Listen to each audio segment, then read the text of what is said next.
আসসালামু আলাইকুম। আশা করি সবাই ভালো আছেন। কাল এ যাত্রা করি মোবাইলটা হাতে নেওয়ার পরে ভাই বিশ্বাস করেন কতগুলা যে নিউজ দেখছি কি কইতাম অজান্তে চোখের পানি চলে আইছে। অজান্তে চোখের পানি চলে আইছে।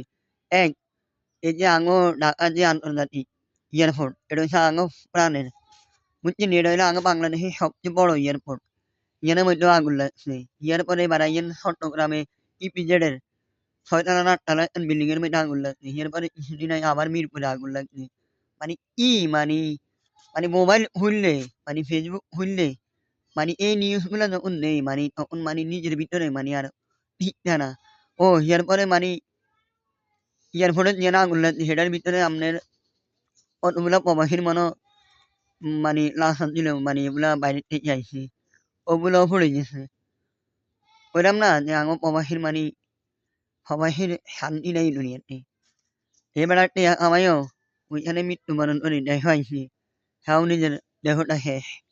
ভাই এই দুনিয়াতে এই দুনিয়াতে মানুষের গ্যারান্টিও নাই।